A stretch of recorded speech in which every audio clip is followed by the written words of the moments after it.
Welcome to today's Global Connections program. I'm Bill Miller.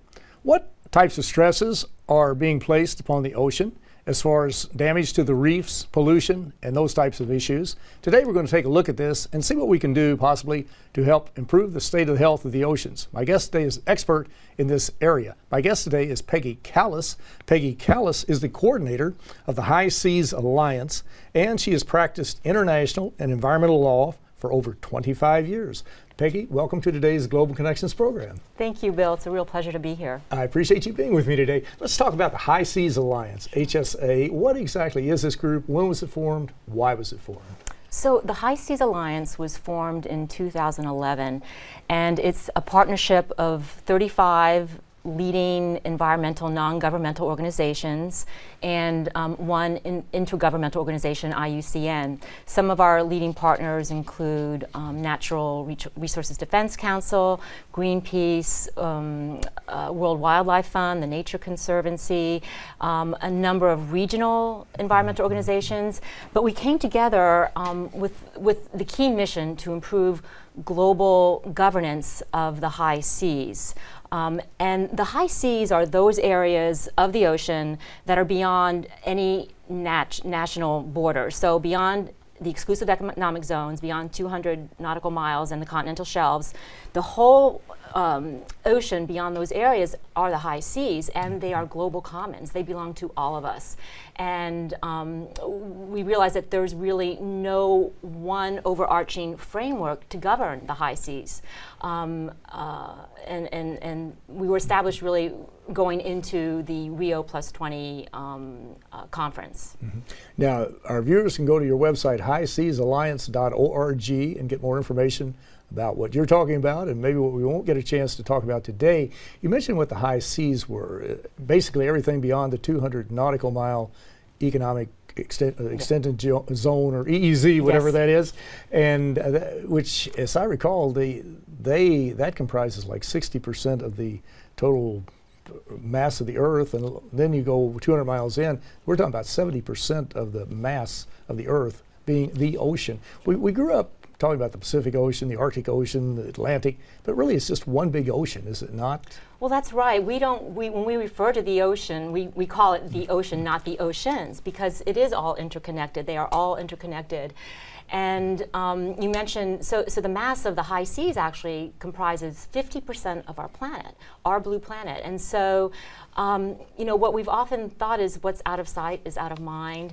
I think traditionally the public has considered the oceans to be in great shape. They're endless. They'll go on forever, and it's really not the case. Mm-hmm. Yeah. Exactly. Now you have a very prominent saying, a maxim on all the emails you send out. It says, "We must protect the ocean as if our lives depend upon it, because they do." How is that? Well, first I have to give credit to that saying. That was a quote from Dr. Sylvia Earle, who is one of our great heroes for the ocean and for the planet. She has created an organization, Mission Blue is one of our members. And the truth is, Bill, that the ocean has absorbed approximately 90% of the heat, the extra heat coming from climate change. It produces every second breath that we breathe. Mm-hmm. And so it really is what makes life on Earth habitable. You've heard that perhaps forests are the lungs of the ocean, but that's really more true of the ocean. The ocean are the lungs of our planet. Mm-hmm. Now, your organizations are very involved in trying to focus attention on the oceans. The United Nations has sort of been the epicenter, come right down to it, of the climate change conferences and many other conferences, because this is the only multilateral institution in the world, the only international body that brings all the countries of the world together, can bring in the non-governmental organizations, the private sector, celebrities such as George Clooney and people like that to focus attention on these problems. What has the UN done lately to focus on the oceans? So, well, there's been a lot happening, and this comes at a very exciting time. Just a week ago, the UN Preparatory Committee meeting, which had been meeting over 2 years to discuss the possible development of a new treaty for marine biodiversity, concluded its negotiations with a recommendation to the UN General Assembly to start now a formal negotiating conference. This conference would be the first ever dedicated to protecting marine life in areas beyond national jurisdiction. And it's vitally needed because it is the global commons. There is no other way to protect it than through the UN fora. What's exciting also is that this has been under discussion for well over a decade at the UN. There were discussions starting in 2005, and then an ad hoc working group started in 2006, leading to this preparatory process over the past 2 years. And so it's been a huge victory. We're thrilled, and now we're waiting to see when the conference will be established. There'll be a resolution that will have to be negotiated, possibly in the fall, and hopefully we'll convene a conference as soon as 2018. Mm-hmm. Is that the target goal for 2018, to try to get all of this underway, to bring the countries of the world together and all the interested groups and hammer out some type of a conference treaty or some agreement? Yes, absolutely. And at the Preparatory Committee, an overwhelming majority of world governments also sought and said in their statements that they hope to see the conference take place in 2018. And so what will happen is the negotiations and the resolution that is eventually adopted will have to address those modalities and whether it can, and we feel it actually is urgent that it must take place as soon as possible. We just can't wait any longer. After over a decade of discussing this, it's time for action. Mm-hmm. And we're seeing more and more stories about how we've overfished the ocean, we have polluted the ocean, we have looked to the ocean to absorb all this extra carbon that the Earth cannot absorb. What is the state of the ocean today? Is it more perilous than what I'm describing, or are we making strides in certain areas? You're not overstating the fact. The ocean is been degraded over, what happened was 200 years ago we were using wood boats to sail, fishing sailboats with ropes.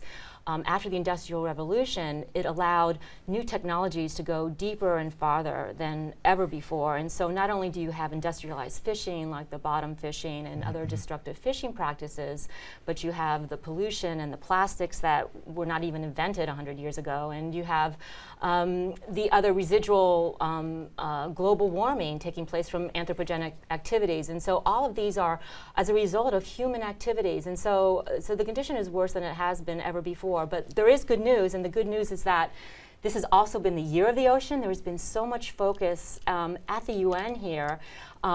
We've had a new the first ever UN ocean assessment that was produced after about a decade of top research and experts, all discussing these very issues and pointing to the urgent need for action.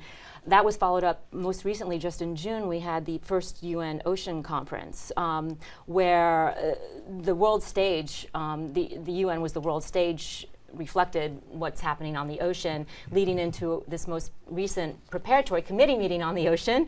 And so there's a lot happening. Governments are aware, and now we just really need to get the high-level political the political will to make real change, as well as the public awareness too, that this to demand that the governments take action. Mm-hmm. And the scientists have provided us an ocean of scientific information proving that all this is happening. We see especially the coral reefs are under stress. The Great Barrier Reef, one of the greatest natural resources in the world, is under severe stress right now. You mentioned the plastics that are floating around, the gyres, these islands that stretch for miles and kilometers out there in the Pacific and out in the Atlantic, where the currents come together to create this. What can individuals do? I read stories about people who are out there trying to clean up the ocean, but this is such a massive problem. How can we focus on this? Can the UN mobilize countries to do this? I'm sure they're working on it right now, but are there things we can do to try to improve the fish stocks, to raise the fish stocks? We have aquaculture coming online, but that's not going to fill the gap. that an ocean could fill. But what can we do in that area? Well, and that is why we feel it's so important, this new treaty that's being negotiated, because so we have the UN Law of the Sea Convention, which is, it's a treaty that was negotiated in the 1970s, finally came to being in the early 1990s.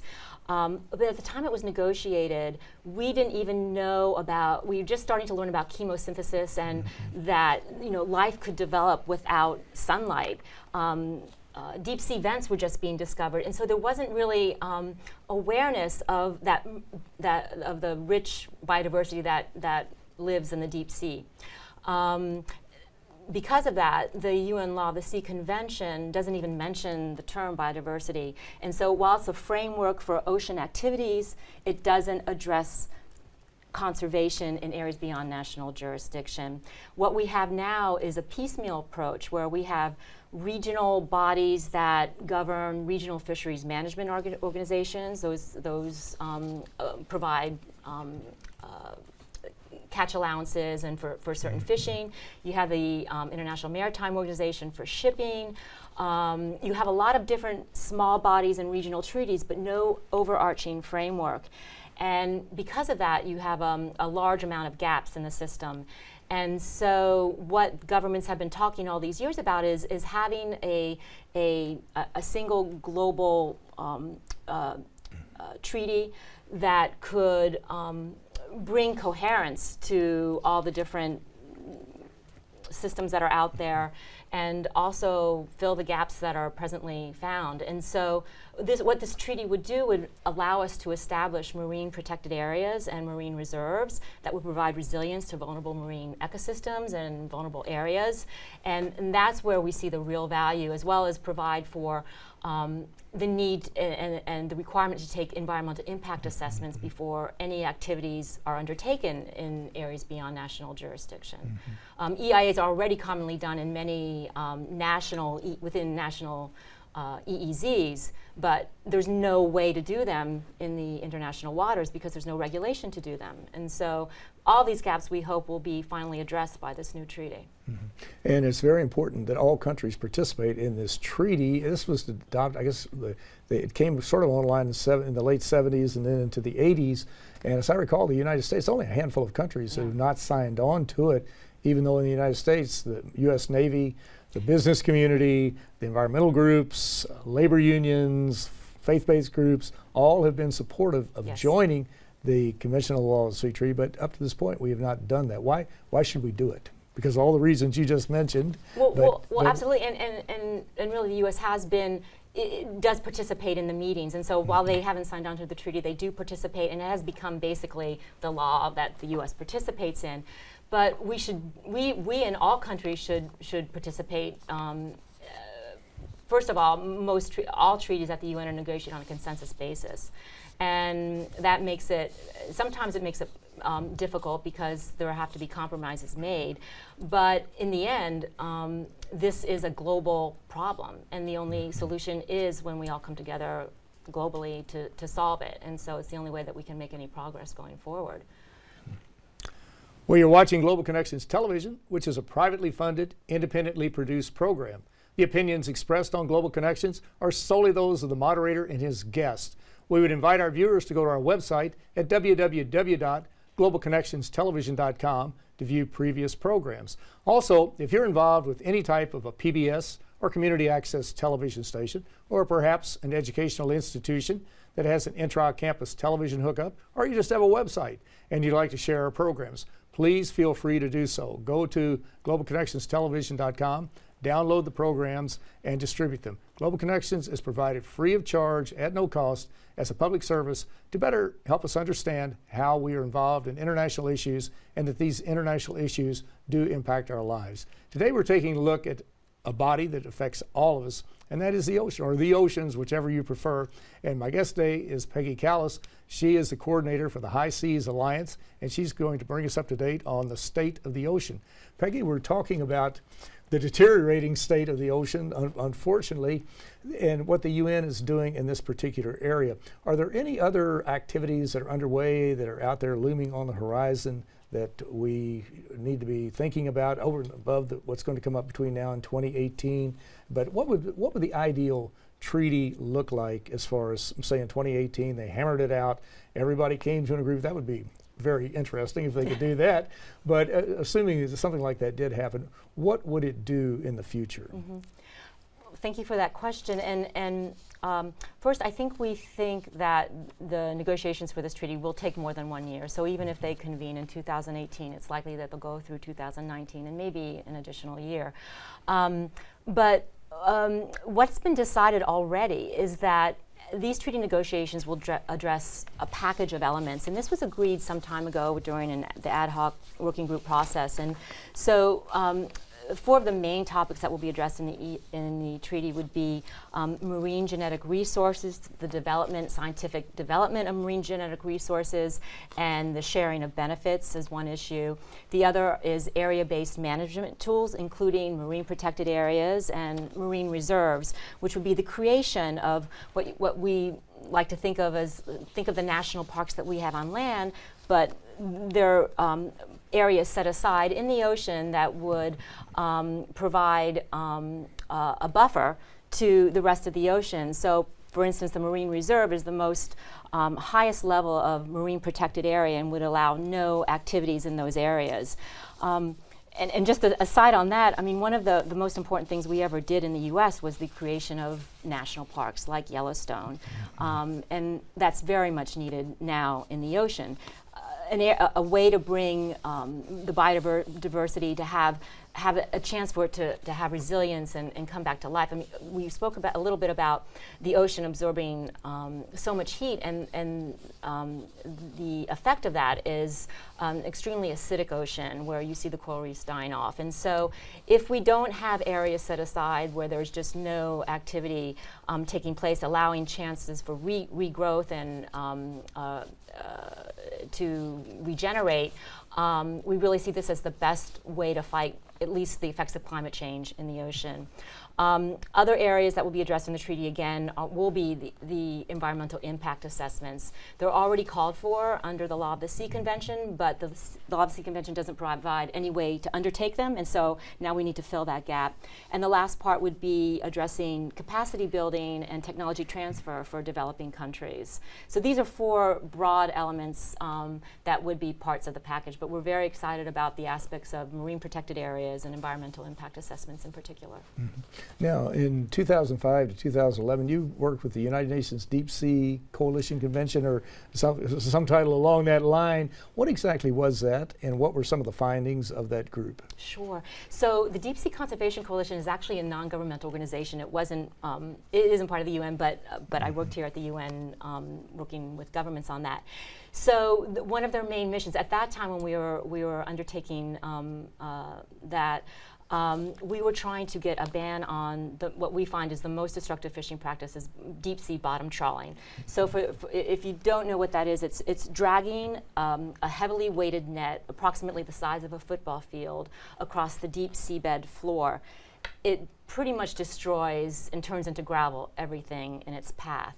An analogy would be, say you did the same thing on land, you dragged a huge football-sized net on land, tearing down trees and farms just to catch a few cows. I mean, that's what's being done to catch fish, and not only does it catch the target fish, but it catches everything else in its wake, including destroying century-old corals.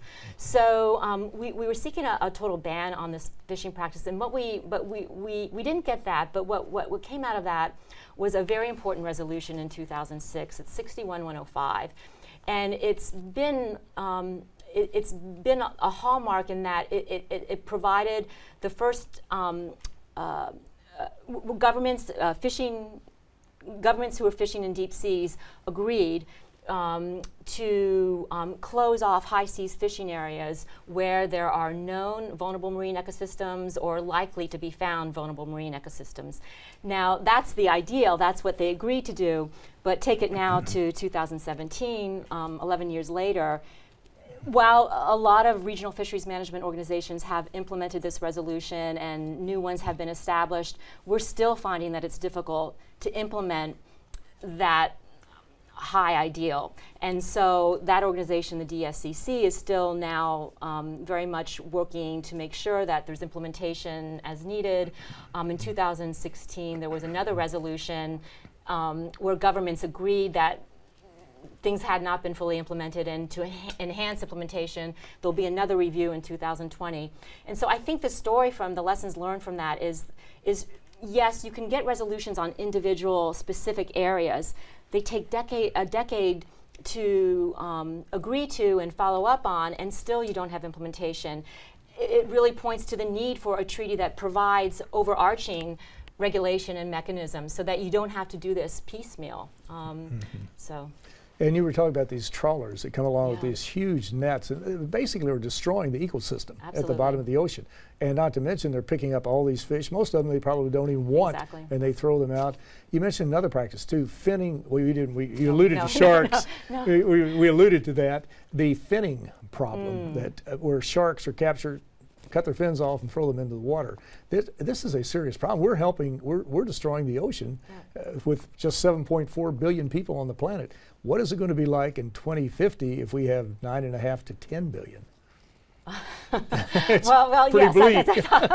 I'm an optimist, so I'd like to think There we that go. that's Let's be why. that yes, way. yes. Sure, So let's that's do why that. we're working so hard Okay. to put things into place now, and hopefully, prepare and be ready to address emerging issues. And I think that's another thing that we'd like this treaty to be able to do. So to have a treaty that takes lessons from the past, but then also can incorporate and look to the future and be able to build in a growing type of legal mechanism that can change and adapt over time. It's very much needed. Now, we've not had a chance to talk about the Sustainable Development Goals, but in the last 2 minutes that we have, maybe we can squeeze this in. But these were goals adopted in 2015 by the UN General Assembly, and they're going to run through 2030, a 15-year program. They're logical, they're quantifiable, they're measurable, and there are 17 of them. Most groups have signed on to them, service clubs, faith-based groups, what have you, but I think goals 13 and 14, I believe, deal with the ocean and conserving the ocean and climate change. How important is it for us to learn more about these Sustainable Development Goals and to be involved personally, but also with our groups that we happen to be members of? Yes, well, that is a very good question. And so the Sustainable Development Goals are an extremely important initiative being undertaken at the UN. And as you mentioned, Goal 13 is about combating climate change. And we are very, very excited to see Goal 14 on the oceans. The ocean has its own goal. And the importance is individual targets have been set for these goals. So for instance, under Goal 14, there's a number of targets of how you can how governments and how individuals can protect the ocean. And we recently had a conference, the UN held its first ever UN Ocean Conference in June to discuss specifically SDG 14. And it was extremely exciting to see world governments so geared towards feeling the need and wanting to really make sure that these happen. They've set these targets to accomplish by 2030, and I think it's something that that we all should be aware of and hopefully promote, because they were an outcry from the Millennium Development Goals that were established, and so that period ended, and so now we have this next new period, and we have to make sure that these just aren't voluntary commitments but real action. And our view of this treaty that's being negotiated is it's the first undertaking since the ocean goals were established can really show your commitment by taking real action. This will go a long way towards achieving the rest of the ocean goals. So. Very important. It certainly will. And we think back to the Millennium Development Goals, those 8 goals to reduce poverty by 50%, to empower women. Those only applied to the developing countries, really. But these goals, the 17 goals, along with the 169 targets that are under them, apply to all the countries of the world, developed countries, developing countries, because the developed countries have a key role to play in this too, and they're affected by things such as climate change or the deterioration of the oceans or the fact that women are discriminated against or that children are not being educated or there's not enough food for everybody or that we are living with with so many people who are in poverty. And so the important thing is that we all learn more about these Sustainable Development Goals. And of course, our viewers can go to your website, to High Seas Alliance .org, and learn more about what you're doing. And they can go to UN.org, and they can always watch Global Connections television to pick up on these issues. But Peggy Callas, I want to thank you so very much for a very interesting and a very informative program. Thank you so much, Bill. It's my pleasure. Thank you. I'm Bill Miller. Thank you for joining us today on Global Connections Television.